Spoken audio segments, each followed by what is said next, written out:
Some battles aren't fought at sea. HOA Karen tried to steal my family's beach. I bought the HOA and took everything back. They say the ocean takes what it wants. Waves swallow ships. Tides erase footprints. Storms remake the shoreline overnight. You can't fight the ocean, you survive it. That's what I learned serving 20 years in the Navy, crossing oceans that could crush you without a second thought. But no one told me the real battle, the one that would test everything I was, would come after I came home. And it wouldn't be fought with storms or waves or hurricanes. It would be fought with rules, with fines, with threats whispered over property lines, and with a woman named Judith Campbell, the self-declared queen of Coral Shores HOA, who decided that my family's beach was hers for the taking.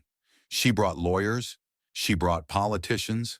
Eventually, she even brought a gun, but she forgot one thing. You don't win by yelling at the tide. You win by becoming the storm. My name is Nathan Reed, and until last year I thought my days of fighting for land were over. I had earned my peace.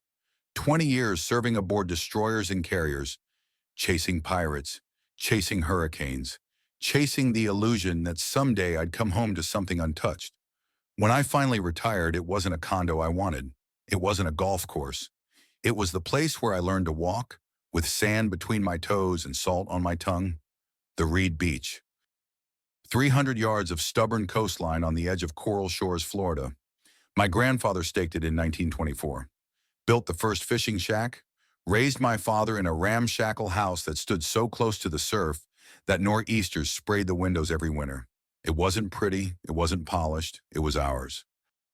When my parents passed, a car accident on a rainy night too fast for apologies, the beach passed to me. I left my 2-bedroom apartment in Norfolk, packed what little I cared about into a pickup, and drove south. I wasn't chasing dreams. I was chasing roots. The first few months at Reed Beach were brutal. The storms were worse than I remembered. The roof leaked. The septic tank failed. The pier, a beautiful, rickety monument to my grandfather's stubbornness, lost 3 pilings to a nor'easter 2 weeks after I arrived. Fixing it all wasn't cheap. Patching walls, clearing brush, replacing ancient wiring that looked more like spider webs than electricity. But every blister, every splinter, every curse muttered at the sky felt right. This wasn't just land, it was bloodline, and I was determined to honor it. I met Judith Campbell 3 months after I moved in. It was a Sunday afternoon. Hot, sticky, one of those Florida days where the humidity feels like a second skin you can't peel off. I was dragging driftwood off the North Dunes when I heard the crunch of tires on gravel. A white BMW X5, immaculate enough to eat off, pulled up to the edge of my property. Out stepped a woman in her late 50s.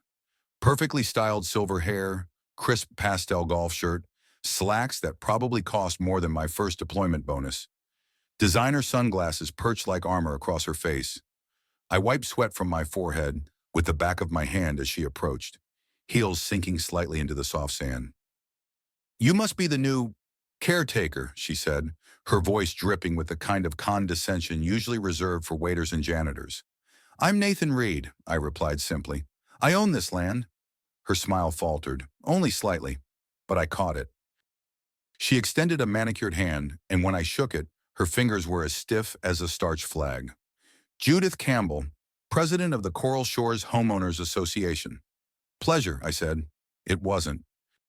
She wasted no time.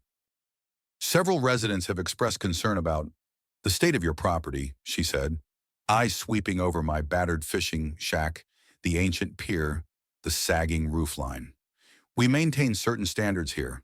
Coral Shores is a premier coastal community." "I'm not part of your HOA," I said. "Technically," she agreed, lips tight, "but appearances matter. Property values are interconnected."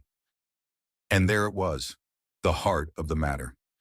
To Judith Campbell, my family's beach wasn't history. It wasn't heritage. It was an eyesore, a cancer next to her cookie-cutter pastel empire of vacation homes and weekend retreats. "We'd be happy to discuss a potential acquisition," she said, as if offering charity to a beggar. "Not for sale," I said. No hesitation. Her smile froze, hard, thin, the smile of someone who wasn't used to hearing no. I suggest you reconsider, she said, voice sharp as broken glass. It would be unfortunate if code enforcement had to get involved. She turned on her heel and strode back to her BMW, kicking up tiny clouds of sand. The engine roared to life, and she disappeared in a swirl of dust and indignation.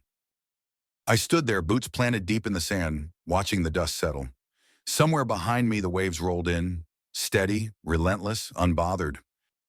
I smiled, not because I underestimated her, but because she underestimated me. Judith Campbell thought she could scare me off with fines, threats, and polished smiles.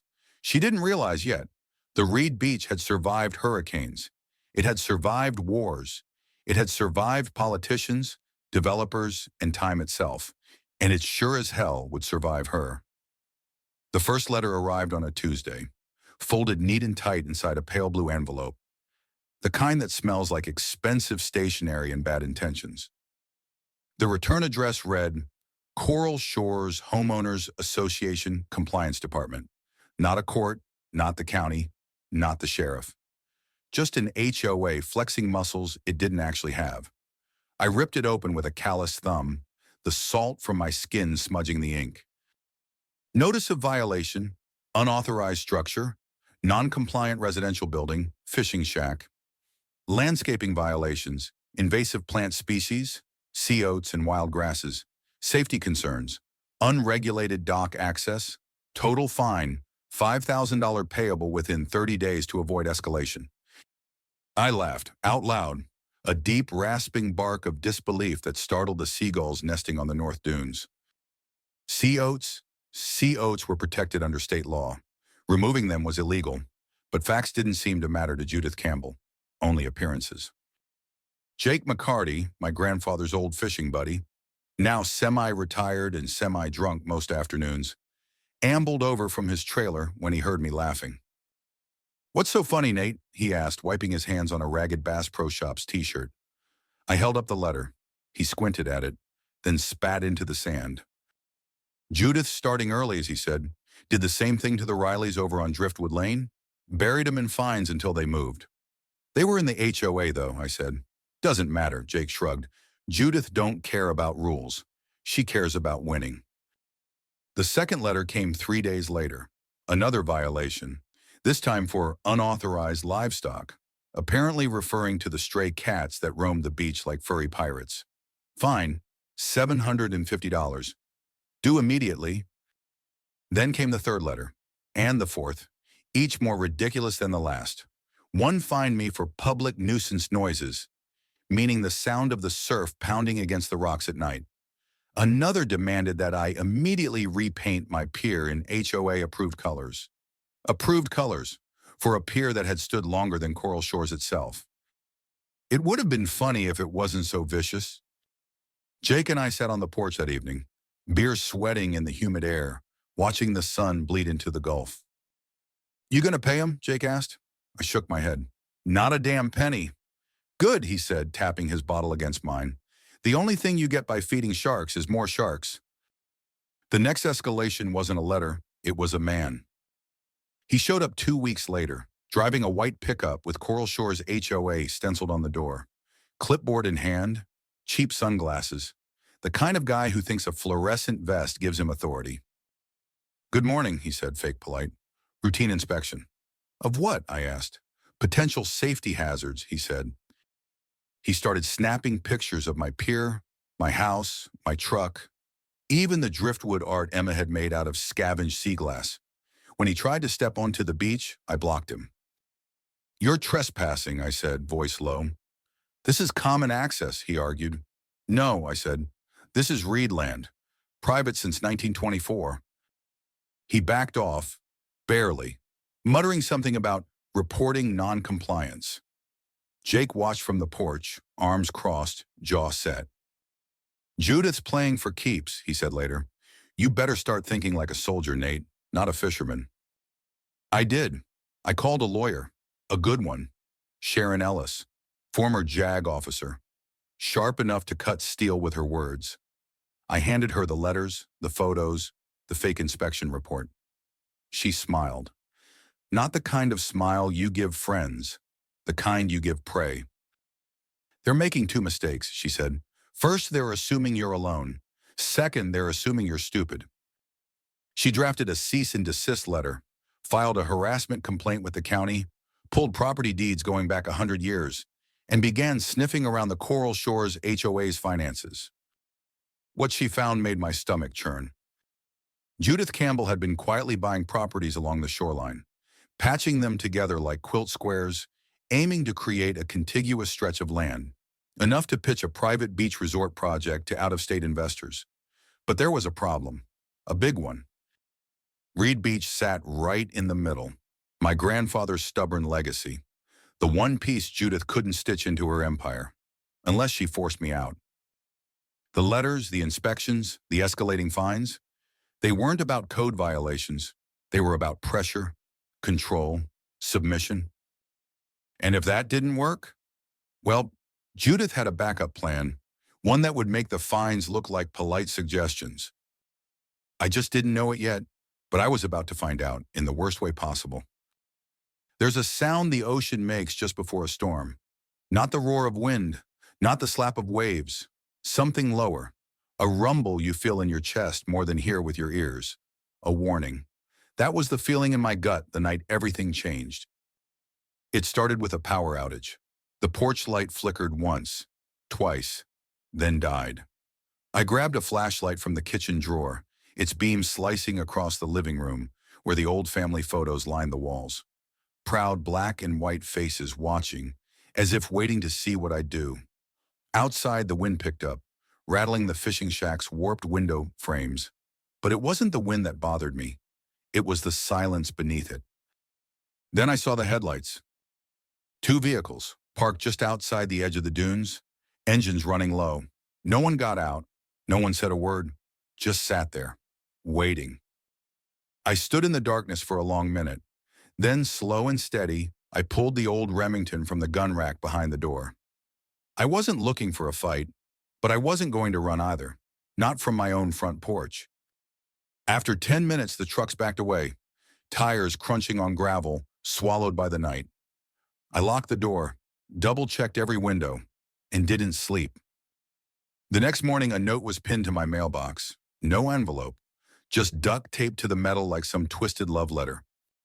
Sell now, before things get worse. There was no signature, no HOA logo, but the handwriting was neat, precise, the kind you use when you're making a threat but want plausible deniability. Jake saw it first when he rolled up in his battered Ford Ranger. Jesus, he muttered, crumpling the paper in his fist. It's starting. What's starting? I asked, even though I already knew.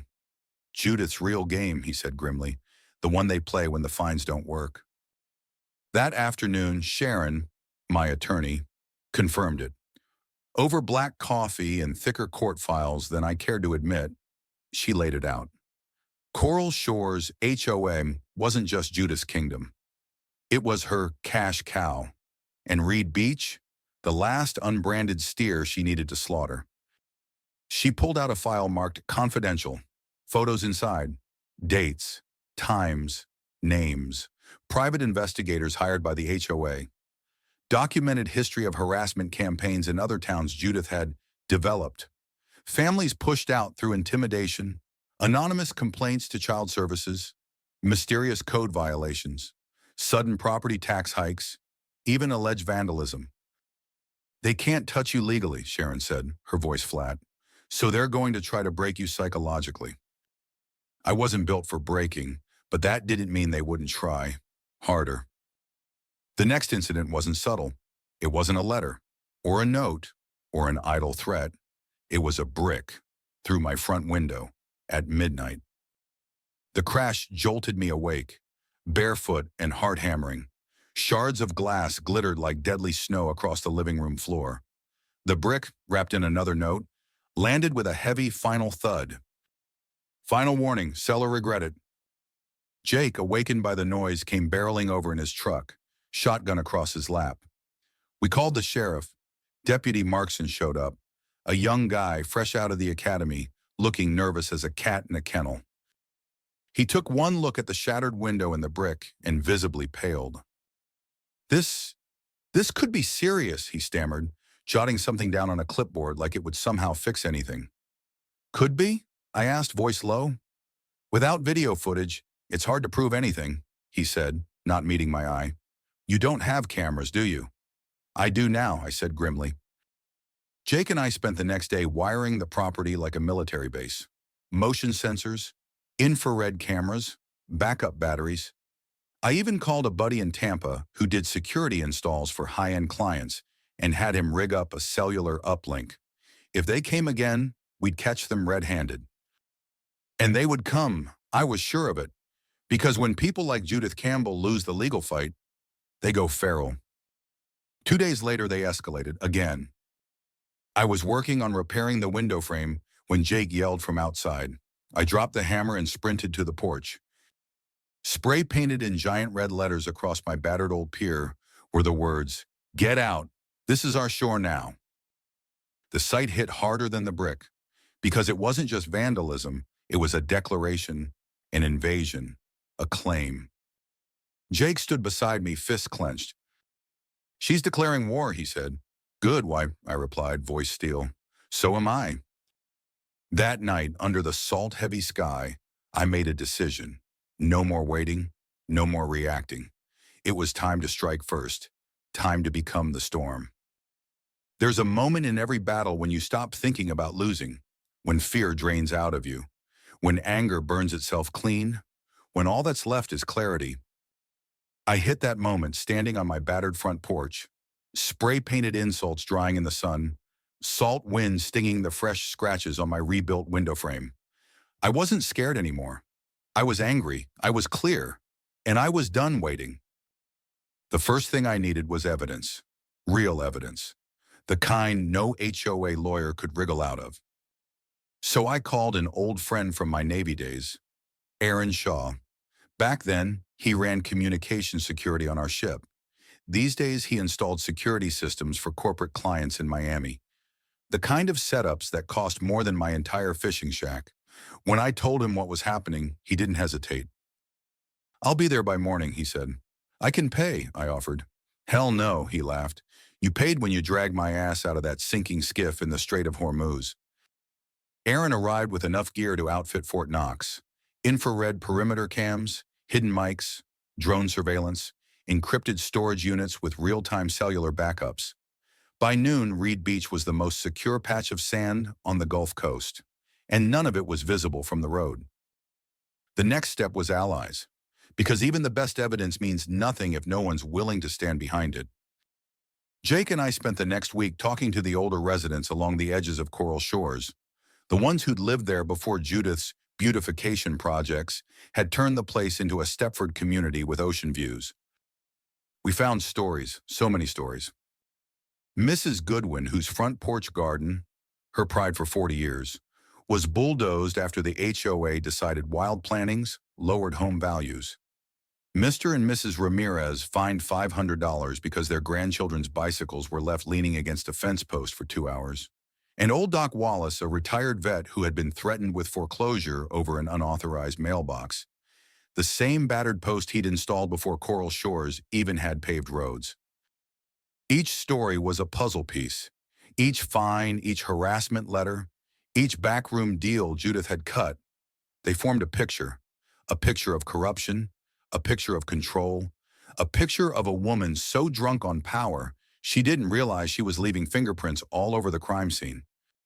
Sharon, my lawyer, was relentless. She started digging into Coral Shores' financial records.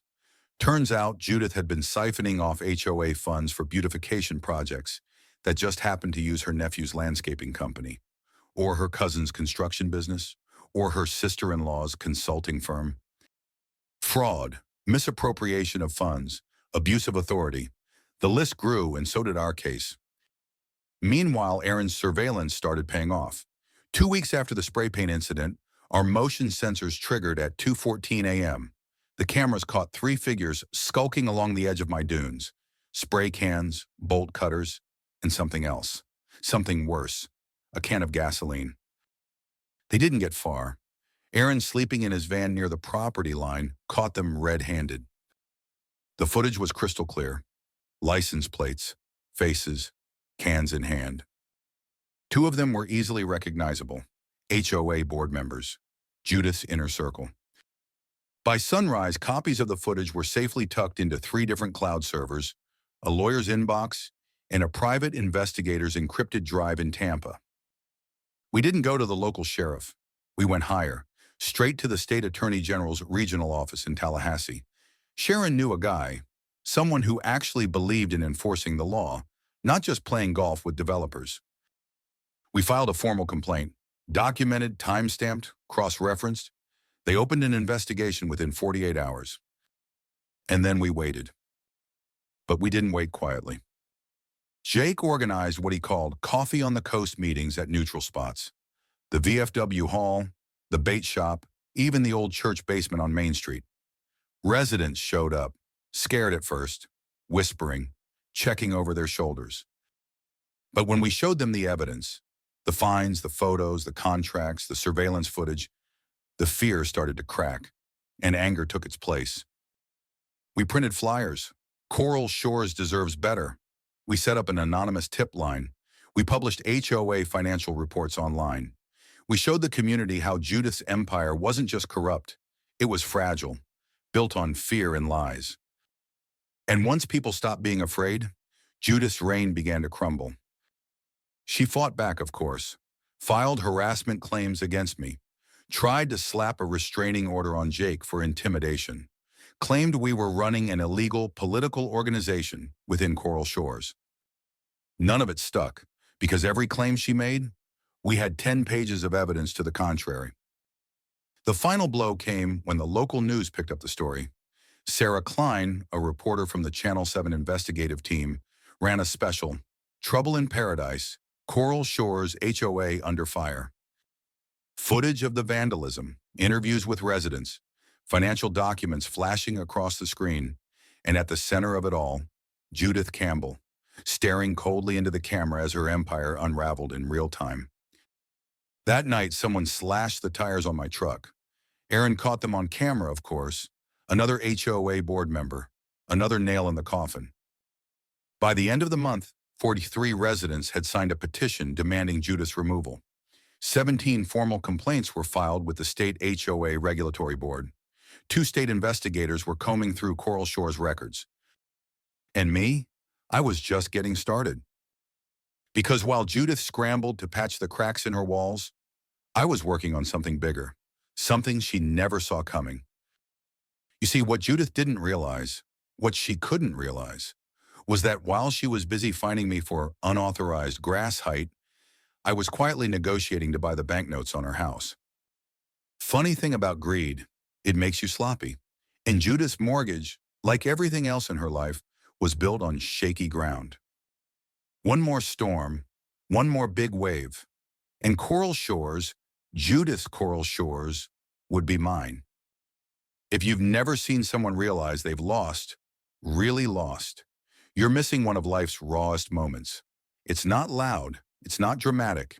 It's a flicker, a twitch around the eyes, a shift in posture, a recognition that no amount of bluffing, screaming, or bullying can stop the tide anymore.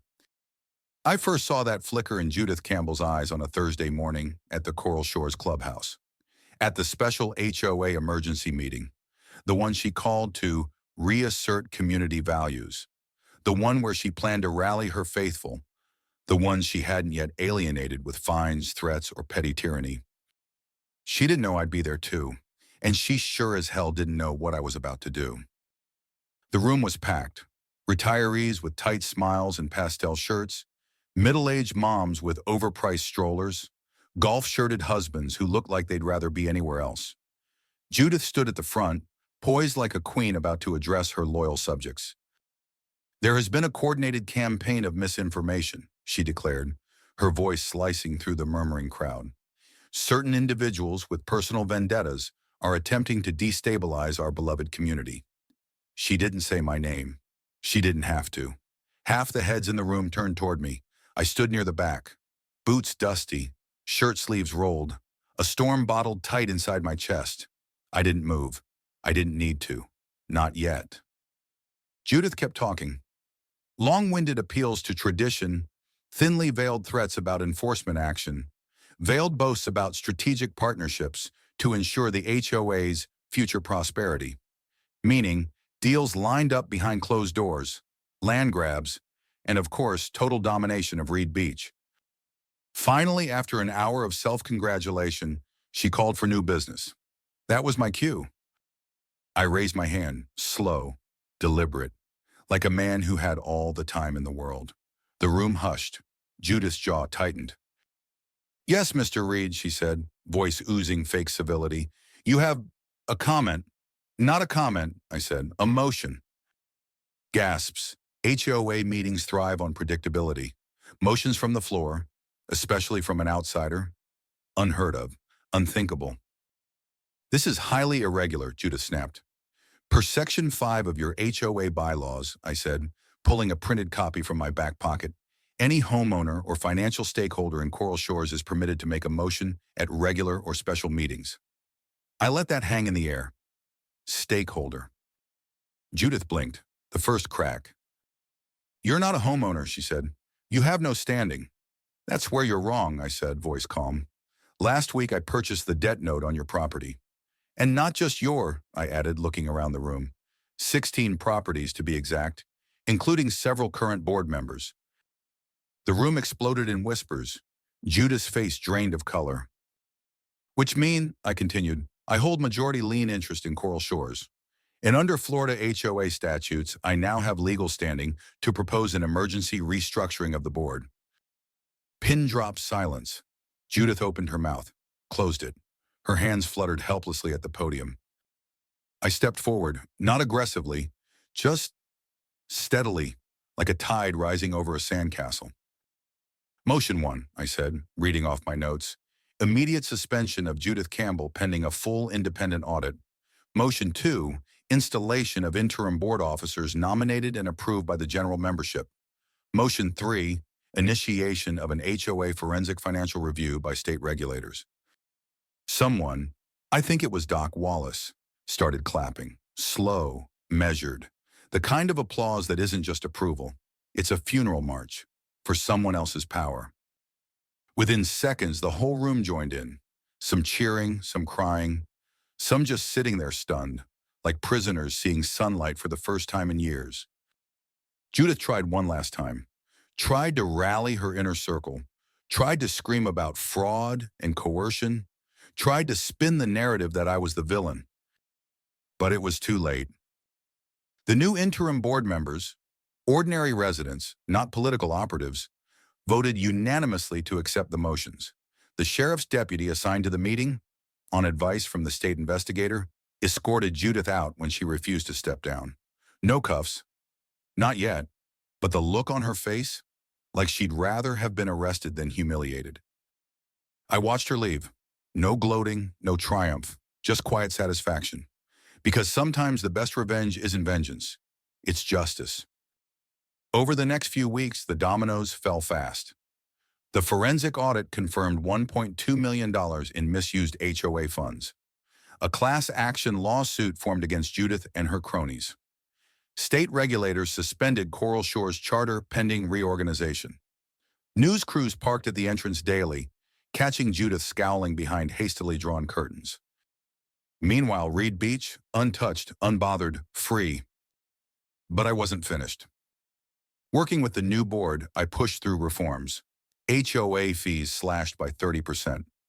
Arbitrary aesthetic rules abolished.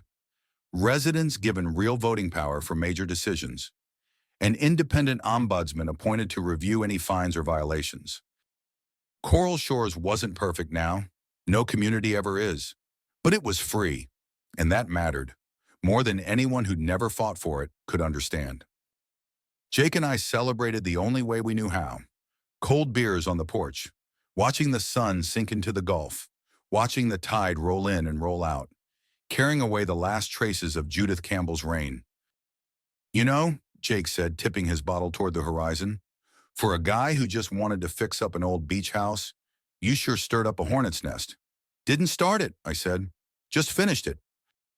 He grinned. Reed men always were good at finishing what they started. The waves crashed, the stars came out, And somewhere beyond the dunes, a community learned, maybe for the first time in a long time, what it meant to stand together. Not because someone ordered them to, not because they were afraid, but because they remembered they could. They say the ocean doesn't care who you are. It doesn't care how much money you have, how many titles you stack next to your name, how many rules you write into stone. The tide still comes. The tide still goes. And every man and woman standing on the shore has a choice: bow to it or build something worth standing for.